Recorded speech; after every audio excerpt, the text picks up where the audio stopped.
Welcome to episode 247, KT Confidential, the real estate podcast. Today, Ariel and I talk about buyers and sellers beware. You get what you pay for.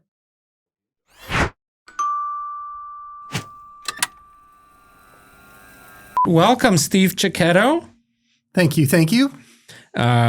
First of all, for those of you that watched or listened to episode 246, we made a big announcement about the newest member of the family, our new division, KT Commercial, and your promotion to Director of Sales for KT Commercial.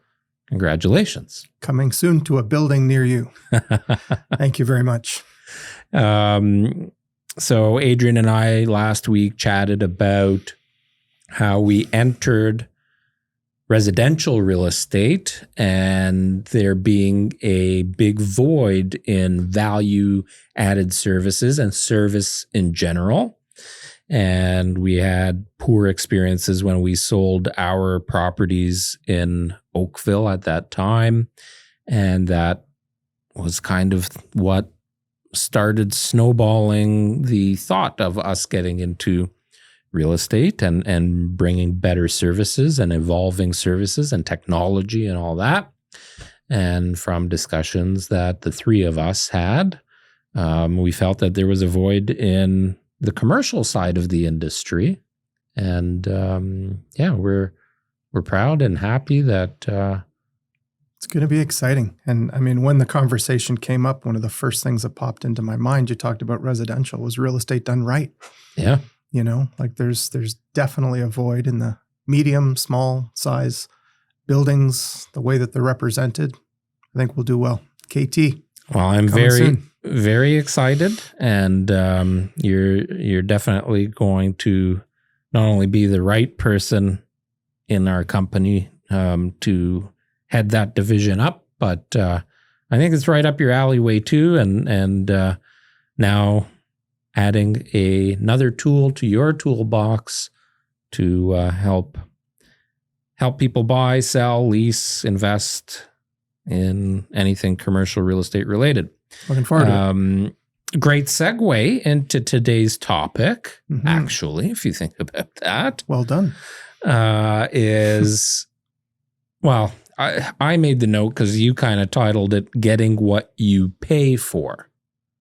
So we'll elaborate on that and talk about that. But before we do that, kind of backtrack a little bit to how we got to this. And I'm going to tell a little story. And the story goes, and I won't give specifics.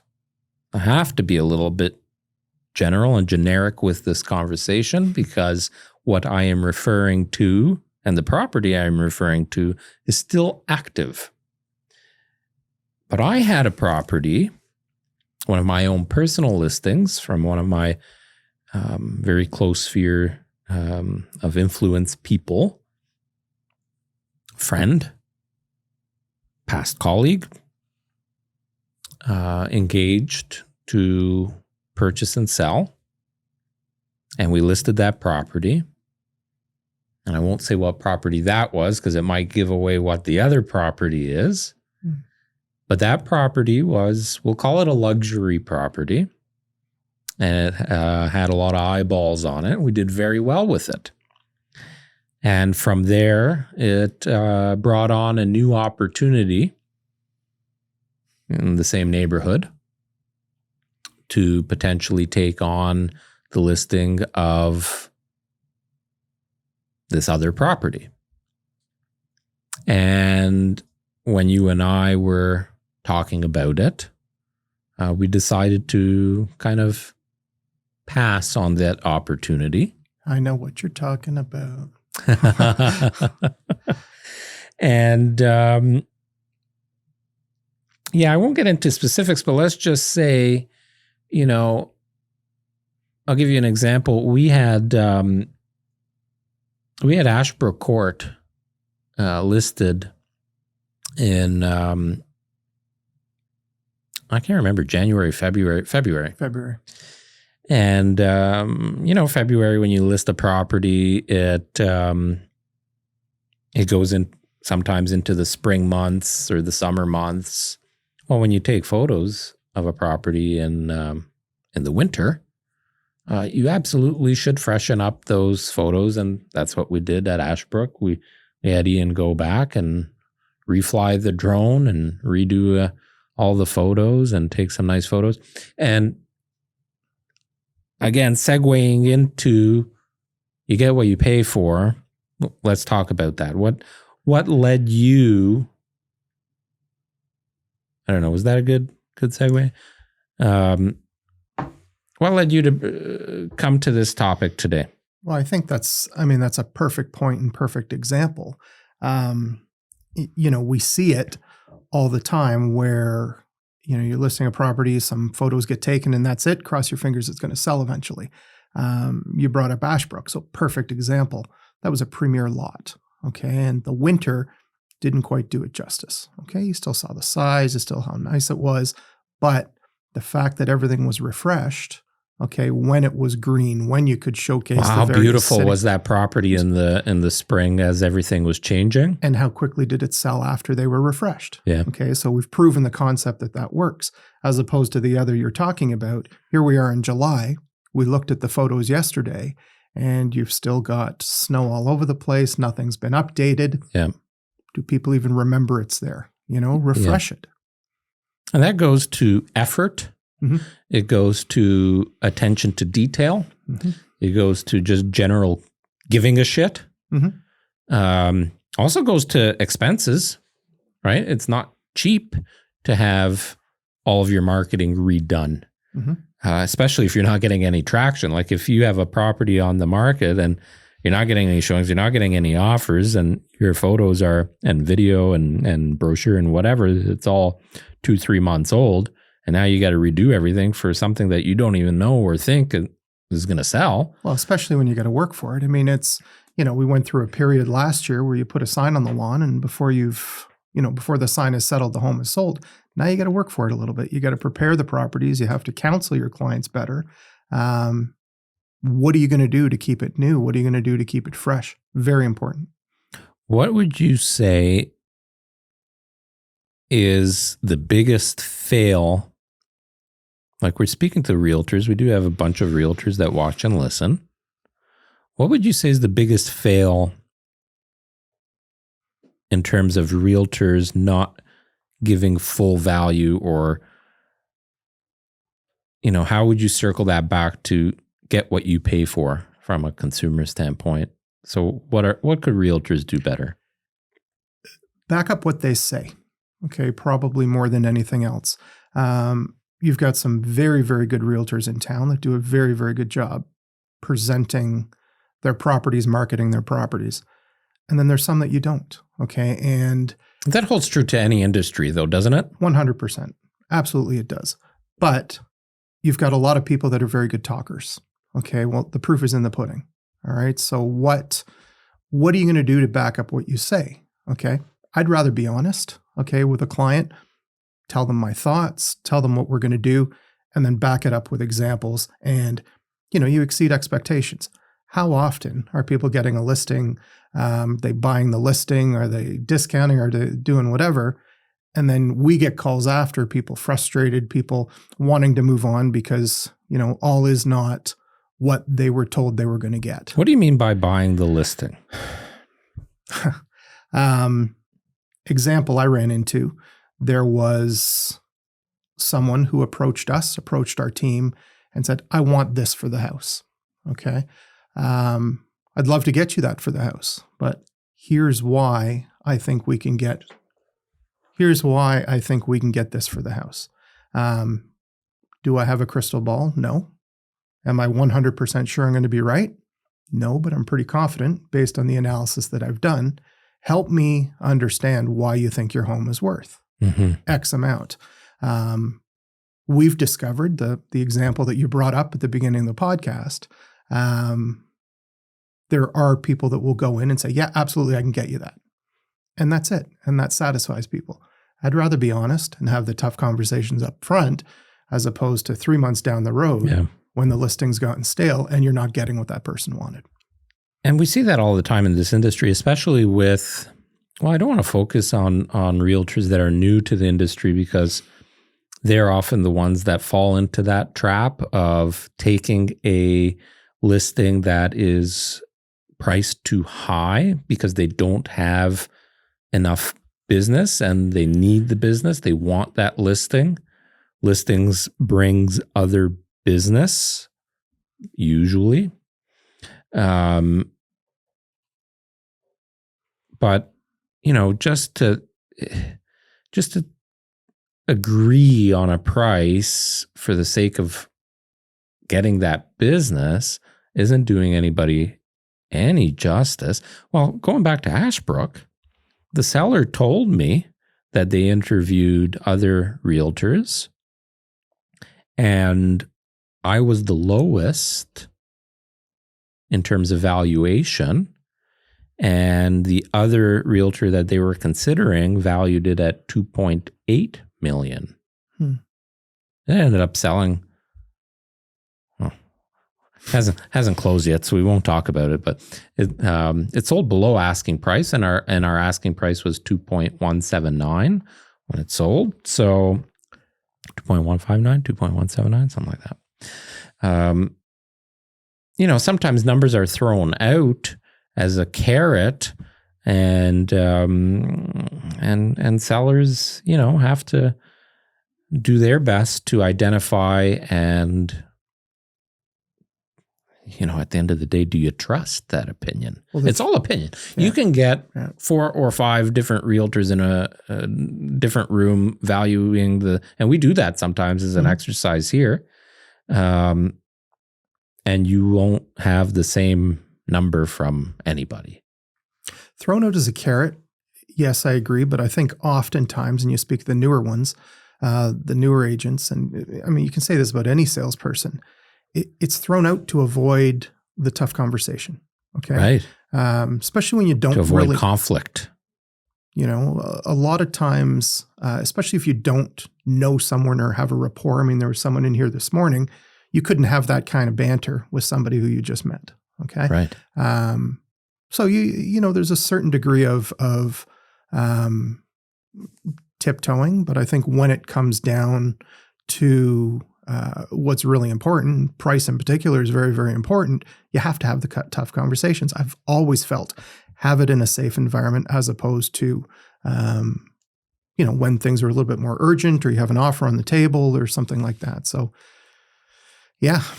So I know one of the things that was very interesting to you over the course of the last few years was how many realtors were willing to reduce, we'll call it commission, reduce their commission to get the listing.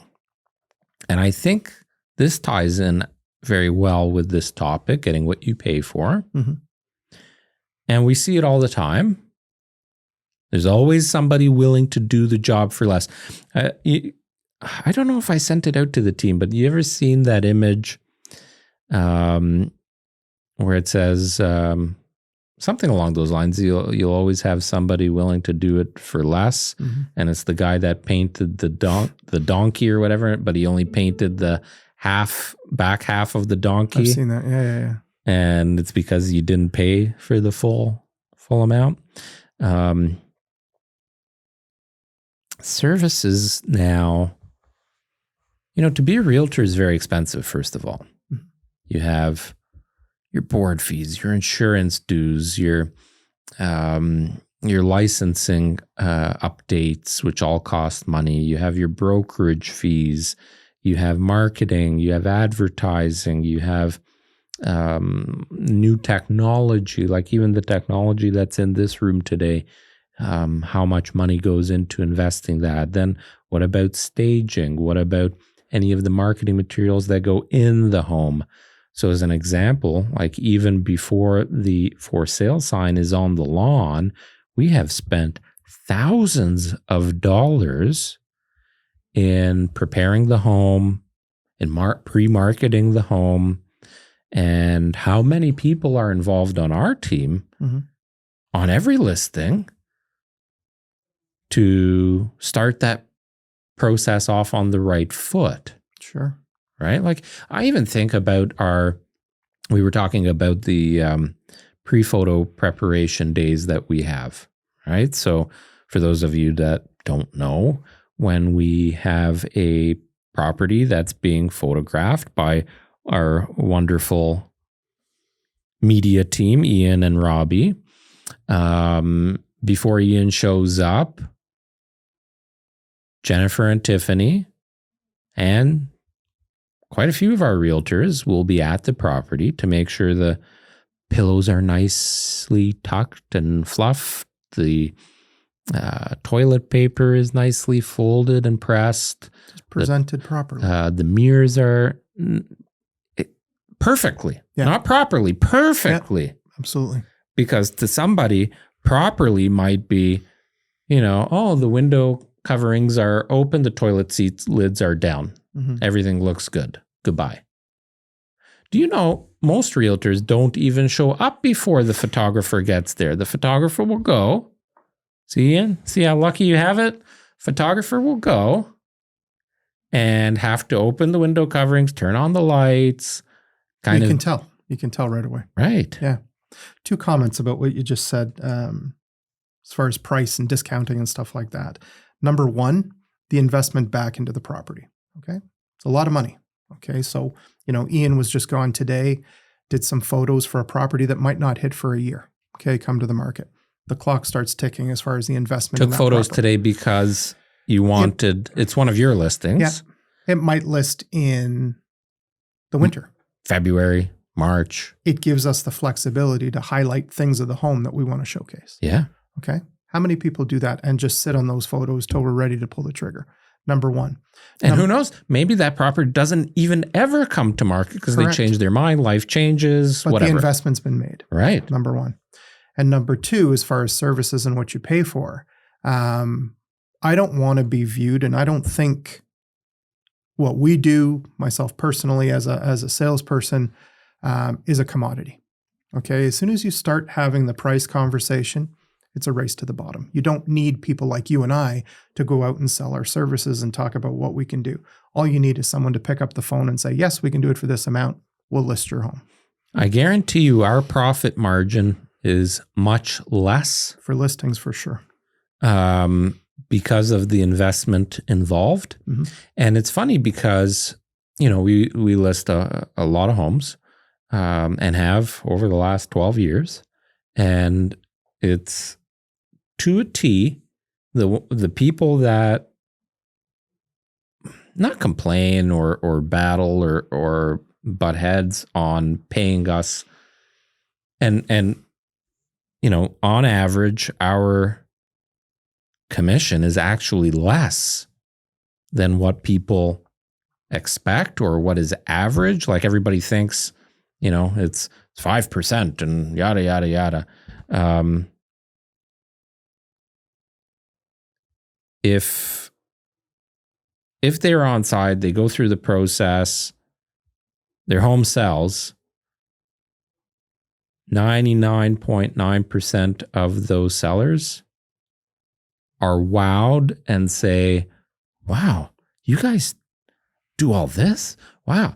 Because when they're focused on what it's going to cost them in terms, because that's everybody, even the guy you're talking about, the guy that was here this morning, one of my close friends for many, many years.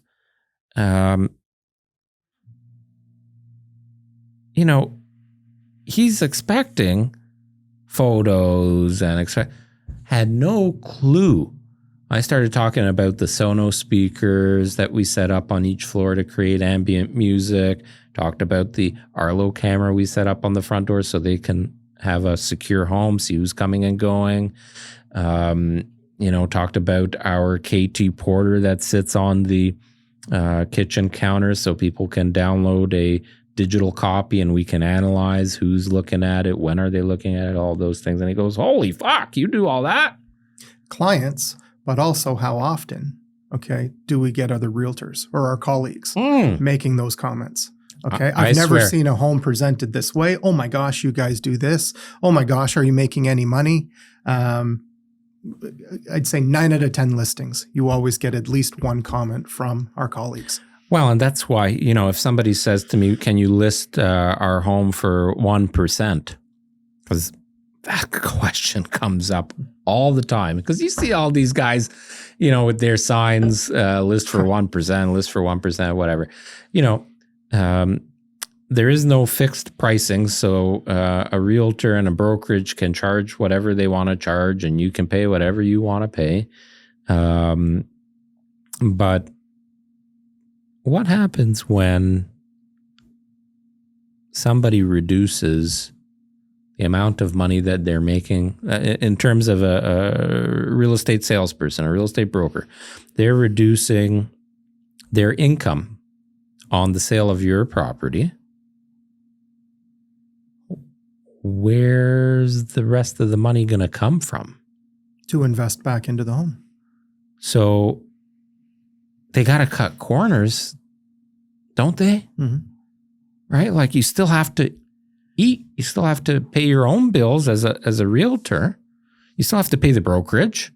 You still have to pay the photographer. You still have to pay to list the property on the real estate boards. Like, there are, even to install the sign, even to make the sign, these are all costs. Yeah. A lot of them are fixed costs. And, now you cut. First of all, nobody goes to work at an average job. Like, if I said to Ian, keep doing what you're doing, exactly the way you do it, you make excellent photos, videos, you're doing a great job on our social media, keep doing exactly what you're doing. But unfortunately, now we're going to pay you 50% of what you're making. What kind of a job is he? First of all, you probably is buy. Yeah. Bye. Well, that's what we say, right? Yeah, exactly. But if you had no choice. But also, and applying that to real estate, it's very short-sighted. Okay. So the company, the client, whoever, oh, cool, I'm saving money on the front end. Okay. Yes. But we see it all. Thank you for bringing this up. All the time. I mean, you analyze things, like I do. The nicely presented, the nicely marketed homes always sell for more. Always sell for more. So Sure, you're saving a couple of grand on the front end, okay, but you're leaving $10, $20, $50, $100,000 on the table. Correct. On the back end. Right? Yeah. And that hasn't changed in a while, and it won't change.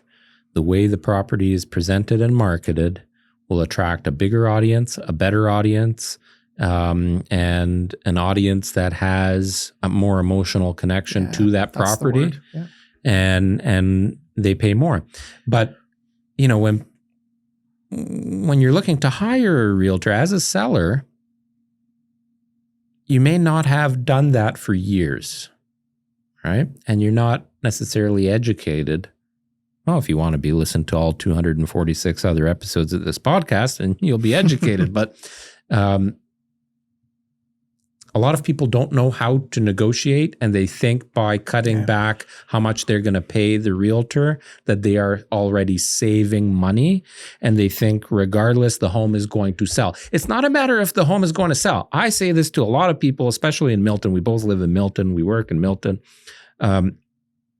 Every home in Milton can and will sell. It's just a matter of when and for how much. Yep. So how long is it going to be on the market? And then how much is it going to sell for? And the better presented the home is, the better marketed it is, the wider reach and audience that it gets, it will sell for quicker and it will sell for more money. There are lots of stats. We have our internal stats to prove that as well. And it's a big, big chunk of change. We also can't forget who you're getting to represent you and how they negotiate. Something that always pops into my head. And you're always asked, 9 out of 10 listing presentations, what's your rate? Can you discount your rate? If I roll over right away, what kind of a message is that sending to my seller on my skills to negotiate? Okay, I obviously haven't done a good job selling our value proposition or what we do or how we present these properties. This is in front of the person that I'm going to be representing. Mm-hmm. Okay, when they're not breathing down my throat, how am I going to be with that other agent? Okay? As a realtor, if I am willing to cut my own income, what am I going to do for them? do I really care about how much money I am squeezing for you to make? Correct. As a seller? Yeah.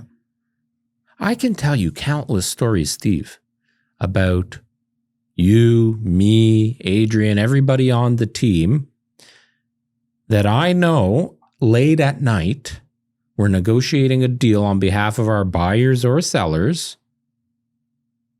for $500, $1,000, $3,000. Totally agree. We don't make, $3 more, $6 more on negotiating that amount. Like literally, we don't make any extra money by getting our clients an extra $2,000. But how many people are going to go that extra mile and work their ass off to get that extra $2,000? Do you think it's going to be the person that took a 1% listing commission? No. In fact, a lot of times you are trying to track down that person to answer your texts, your phone calls, your emails. And I know that because us as realtors have difficulty tracking those people down. Perfect example. This was about a month ago. I was standing in the driveway talking with my clients about how we're going to offer on a particular property. I knew there was an offer in on the property. What's one of the first things we do? Okay, when we get an offer, we call everybody else. We try to get more offers in. We try to up that. Notify anybody that has shown interest in the property. That's where the negotiating starts. Yep. Okay. Before we'd finished our conversation, we had received notice half an hour before that there was an offer on the property. Okay, we got a little bit of time. I'll call the agent after. I called the agent. He said, we just signed. There was no notification. There was no nothing. No effort at all put forth by the agent. We were going to offer, our initial offer was about $20,000 more than what they'd settled for. Okay, that's what we felt it was worth. But they made no effort to let you know. Superficially, they left $20,000 on the table. Right. One phone call is all it would have taken. I would have said, give me an hour, I'll have an offer to you. Yeah. That's $20,000 for an hour. That's a lot of money. Yeah. To me, anyway. Obviously, to them, it wasn't. Yep. We didn't really talk about this, but I think it rolls in nicely, is our thoughts on what's known as double ending, also known as multiple representation. We have an internal policy that the person representing and working directly with the seller cannot work with and directly represent a buyer. And I had a text message 2 days ago. Random person just messaged me. Are you the listing agent for, can't remember which property it was. And I said, yes. Are you a realtor? Or are you looking for yourself? Oh, no, we're looking for ourselves, but we want to deal with the listing agent only. Happens all the time. All the time. Yep. And so I went into more of an investigative stage. And the reason that they wanted to deal with the listing agent only is to quote unquote save money. So I want to explain to the audience, so this is more now to our non-realtor listeners, because this podcast I think is applicable to everybody. But I want to explain how it works. When you sign a listing agreement, there is a remuneration part of that agreement. It's on the first page, and it talks about what the commission to the listing brokerage is going to be. So let's just say 5%. And then it further breaks down how much is going to be paid to a cooperating brokerage. Let's just say 2.5%. What a lot of people don't realize is it basically says if there is a cooperating brokerage, 2.5% of that 5% is paid to the cooperating brokerage by the listing brokerage. If there is no cooperating brokerage, the only thing that changes is that there is no cooperating brokerage. 5% is still paid to the listing brokerage. Correct. Now, would a seller say to their listing agent, well, if there's nobody else involved, maybe we can, give them a little break, or you can give us a little break. That conversation might start. But as a buyer, do I want the person that's representing the seller and their best interest to represent my offer? This is a conversation that comes up quite often during initial conversations with clients, and you start talking about how you're going to represent them, especially when offers come in. I haven't figured it out yet, how I can put my seller's best interest, who I've established a relationship You can't. with, and the buyer's best interest without being in conflict. Period. It is impossible. It should be illegal. Agreed. It's allowed. Mm-hmm. There are the forms that you have everybody sign off on. Yeah. And if you think about it, who gets the savings? Is it the seller or is it the buyer? The person who just showed up to the table. That's who gets the savings. Both parties are going to say, well, if there's no other agent, we should save you, Mr. Seller, should reduce your price from $1 million to $975,000 because you don't have to pay the 2.5% because I didn't have a realtor. Mm-hmm. And the seller is saying, well, why should you get all that benefit? Mm-hmm. And then the agent is saying, well, I'm not making any more. Now I got to represent two people for the same amount of money. Right. So the other part of it is the listing agent has, I'll call it intimate knowledge of the seller's intentions. So if you're my seller and we have a private conversation, and we say, okay, let's list it for $1 million, but if we get an offer of we get an offer for $950, we'd be really happy. Mm-hmm. So now if I'm that agent and I know this information, how do you go to your buyer and try and get more than $950? Who you've usually just met. Right. Wink, wink, nudge, nudge, they'll take $950. Right. Yeah. It's not right. Conflict of interest. So for those of you that keep messaging me that you want to deal with me because I'm the listing agent, please stop, because it's not good for anybody. And it's not going to happen. And you're wasting my time. Would I refer you potentially to somebody else on my team that is far enough removed from the situation and not privy to the contracts? Yes, we can absolutely do that. Technically, it's still multiple representation because when you do have two realtors or brokers that are working within the same brokerage, if both are involved in the contract, it is multiple representation. But at least this would give you a degree of separation. It's a little bit of arm's length. Correct. Yeah. Or go out and find another realtor from another brokerage. I really don't care, but I am not going to disclose anything that is going to